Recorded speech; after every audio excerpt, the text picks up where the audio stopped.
Hi, trusted viewers, welcome back to my channel. Hi, Mamantabi gang. So today I'll be teaching you how to do eyebrows on fleek. As you can see that I am flaking. So, oh my gosh, who's calling me now? Who is? Hello, Sidora. Ebu.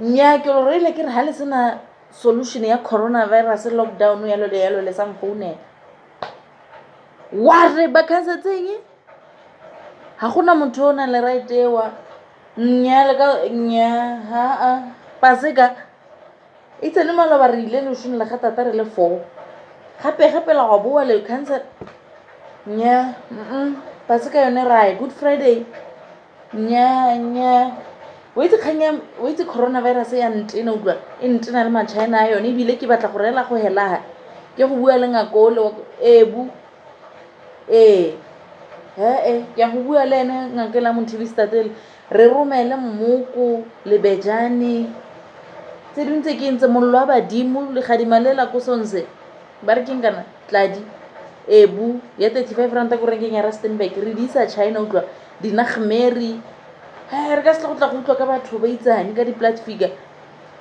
go siame ke tla founela le di-acquire ke mora batho mo modimo e itsane gate paseka e cancel ha gona good friday jara e kana maloba ha ke a opela ko leshome la gatata ke ipolelela gore nya gospel ke dio tsene gore tla re di opela ela ko tsoseletsong o itse keng yana go le gompieno ana ba ke khotswile nya itse yo ke mojolo ba re khansetse gore re sa tlhole ra go jola ba re nne mo matlong ke bojalwa gate re sa tlhole re bono ebile ba re tswaletse le dithabene batho ba modimo what is next nya o itse keng ne ke re ke lo ruta di-eyebrows on fleek ke khotswile. See you next time. Please don't forget to subscribe bana ba modimo.